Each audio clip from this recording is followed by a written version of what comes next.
I don't know if y'all knew this, but courage is contagious. And when a brave man takes a stand, the spines of others are often stiffened. I was involved in redistricting the last time, served on that committee. And for those of you who either weren't here or weren't aware, a lot of work goes into the process of redistricting. We had meetings and public hearings all over the state. People on that committee put in a ridiculous number of hours. You dealt with lawyers, you dealt with data, and the process took months. It took months. And then from that redistricting process, you have a bill, you have debate, you have votes, and this takes time. And then after that came the lawsuits. And with the lawsuits came the expenditure of taxpayer dollars to have a fight over maps. And these lawyers argued, and the position of the state, very simple, that the maps are fine. The map should be upheld. And this was litigated, and this took time, a year, 2 years, whatever it was. And then the courts ruled. Now, I don't agree with this going into sine die. What I would like to see is a host of other things. Maybe we can come back and we can deal with other complicated road projects, or we can come back and we could deal with school funding, or we could add in there that we can come back and maybe do extra should the amount of money that we've set aside for our farmers not be enough or the need be greater. That we can come back and we can deal with the cost of gas and all of these other things. Now, what blows my mind, and I really don't know where I stand on maps being redrawn or not being redrawn. I've got to think about that. But I do know that we shouldn't cave to outside pressure at the expense of us making a common sense decision for the betterment of the taxpayers of this state, for our people. Now, I'm curious, and I would ask the members in here to ask themselves this. It's been publicly reported that the president himself talked to certain Senate leaders in this state, in the Republican Party, Representative Cobb Hunter, and there were discussions about redrawn congressional maps.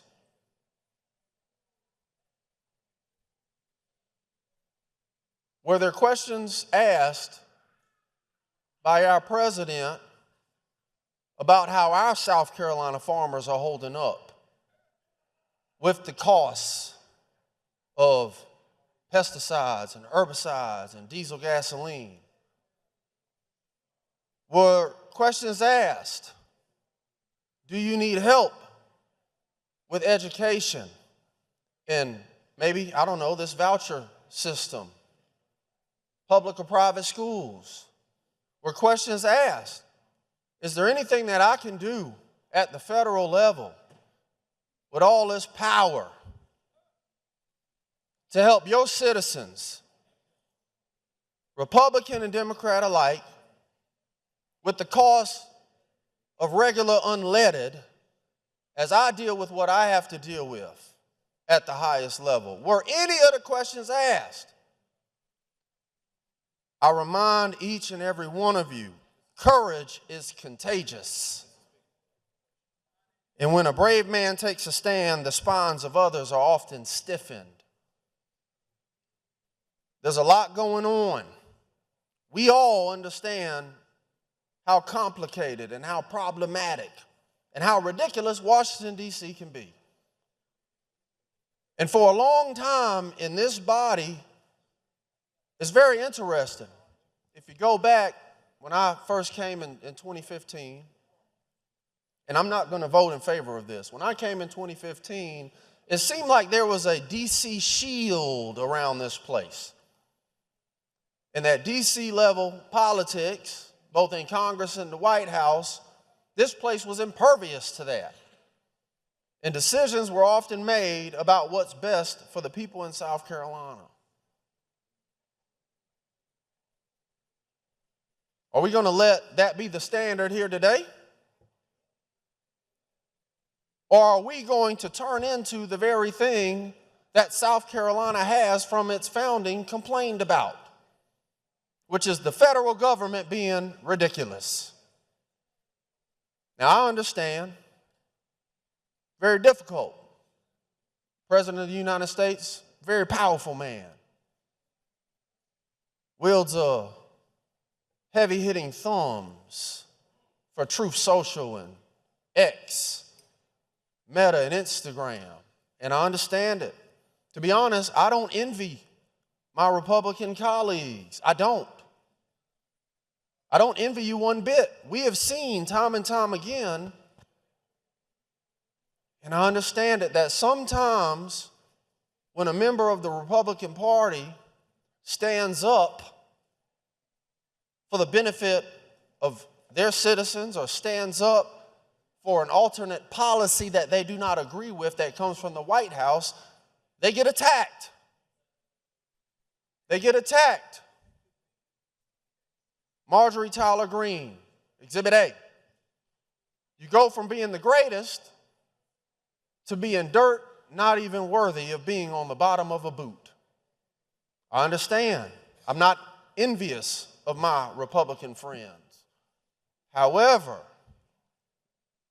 this is the state of South Carolina.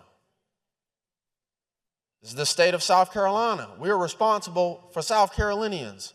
So if we're going to come back into session, we need to come back in to work on things like taxes. We need to come back in to fight for our South Carolina farmers that many of us have heard from. We need to come back in, and even if you won't openly or publicly agree with many of us, Representative Grant, we need to start exhibiting some courage and standing up to some of this stuff from the White House, because everything cannot be about politics. There are working parents. And no, I'm not a candidate for Congress. I'm not giving this speech for politics because I'm unopposed in my election. It's the truth, and it has to be said by someone. There are working families all across this state that are feeling the pain of gas being $4, $5, $6 a gallon. And the federal government isn't helping us. There's a farmer in a field right now that does not know whether or not their farm will exist by the time the powers that be decide whether or not they're finished in Iran, whether or not they've worked out the right deals for the price of crude oil or whatever. They don't know if their farm's still going to be there.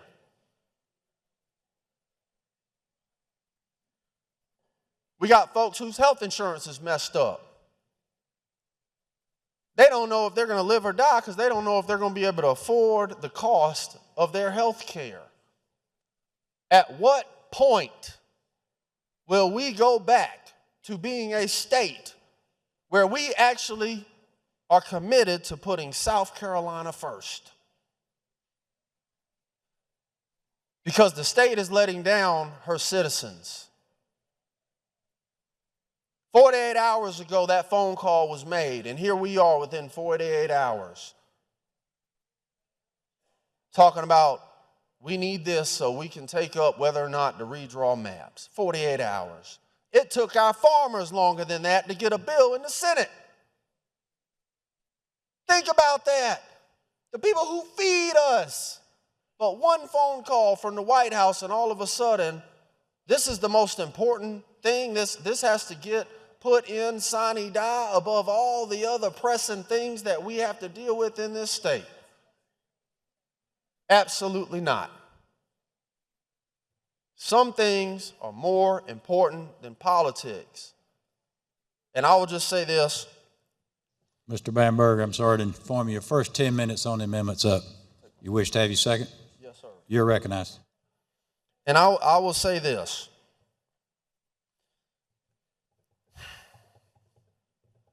Representative Cobb Hunter, lifelong Democrat. And I remember seeing you when I was younger, before I knew anything about politics. And you've been in the fight. And you may be surprised to know that there are actually a lot of Democrats who would love to see lines redrawn. You know why? Because it won't be 6-1 anymore. Be 4-3, Representative Cobb Hunter. Be 5-2. You have a lot of Democrats who say if the lines get redrawn, Congressman Clyburn will be fine and he'll still win and we'll pick up some seats.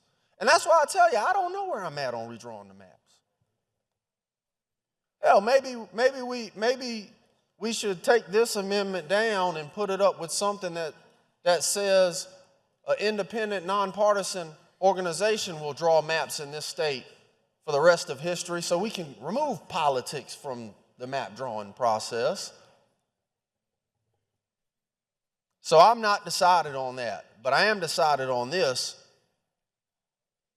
48 hours and a couple of phone calls, and this hollowed place moved with the swiftness of tornado wind. And I wish, Representative Govan, that for the citizens in this state who come to us about issues like gas prices and taxes and farmers who come worrying about losing their generational land, I wish that this place could move with the swiftness of tornado wind for them. So, Mr. Speaker, I'm happy to take any questions. I understand some people have some. Mr. Stavronakis has the first question. Mr. Bamberg, Yes, thank sir. you for taking my question. Did you know that, like you, I'm kind of, not happy necessarily with the current maps? I voted against them when we approved them. I think, if you maybe you recall differently, correct me if I'm wrong, but I think we sent a different looking map for congressional seats to the Senate, and they sent back substantially what we have now. Correct. And the body adopted it, I think, on a party line vote. I think the Democrats voted against the current map. So like you, it's not that I like this map that troubles me about this, but did you know my main concern, and I wonder if you share this with me, my main concern is our country is in a state of political chaos. It's largely being generated by one person and the response to that person, but on both sides of the aisle. And I worry we have to get back to normal order, whether you like these maps or not. We redraw maps after when, Mr. Bamberg? After the census, once a decade. And that happened when, Mr. Bamberg? 6 years ago. Right, in 2020, so every 10 years, correct? Yep, correct. We have a census across our country, and the intent of our founders and in our state constitution, it says that we draw lines after a census. Isn't that right? Correct. And what is, don't you think that does something for our citizens, for our voters? It gives them, don't you think it gives them a sense of predictability, stability? Their democracy is stable. They know who their representatives are. Do you agree with me on that? I absolutely agree, and I would equate it to basketball. Everyone knows the rules when tip-off happens. That is the standard. That is the 10-year redistricting. Things like this and calls to redistrict and change lines and move people smack dab in the middle of the decade is the same thing as changing the rules of the game in the third quarter. And you know, and where does this end? Like, is this what we're going to do every time power changes hands in Washington, D.C.? Is that going to be the new normal? The reason... Do you think that would be healthy for our country, that every time power changes hands, that the new administration comes in and crams down states' throats, political pressure to redraw everything the way they like it? One thing, that is toxic, it is poisonous, and it is counter to the ideals that this country stands on. That is not good. And going back to some of the issues of people who have already cast their ballot or mailed in absentee military service members, a change like this is going to violate the civil rights of a lot of citizens. Let me ask you this. I'm pretty sure I heard Mr. Caskey say that this is in response to the recent Supreme Court decision and that they want to take a look at it in response to that. We all know what the message is out of Washington, but let me ask you this. So we adopted this map, and I think you heard correctly that it was challenged in court. Correct. All right. And that was upheld. Correct. But this new case says you can gerrymander. Correct me if I'm wrong. You can't racially gerrymander. Isn't that right? I believe so. Okay. So if you vote for this, are you saying, and you voted for that map, are you saying you voted for a racial gerrymander? Is that what, if you vote for this, if you vote for new maps and you voted for that map, are you saying that you voted for a racial gerrymander? It could very well be interpreted that way. Yes, sir. Even though the state of South Carolina went to court, correct me if I'm wrong, and told the court, including the U.S. Supreme Court, that this map was not a racial gerrymander, correct? Correct. And the court agreed with them. Correct. All right. Thank you, Mr. Bamberg. Mr. Grant's recognized for the next question. Thank you, Mr. Bamberg. Going back to kind of a question that I was asking Mr. Caskey, I'm not an attorney, so can you help me understand when the court upheld the maps in 2024, that set what is called a precedence, correct? Correct. Okay, so if it set a precedence and the Supreme Court said the maps that the state of South Carolina argued are okay, now here we are 2 years later after the president calls leaders in South Carolina and says we need to do this. Is the message now that the maps the state of South Carolina spent money on to argue in the Supreme Court, that the Supreme Court upheld, now all of a sudden they're wrong? Is that what we should take away from this? Well, here's the problem, right?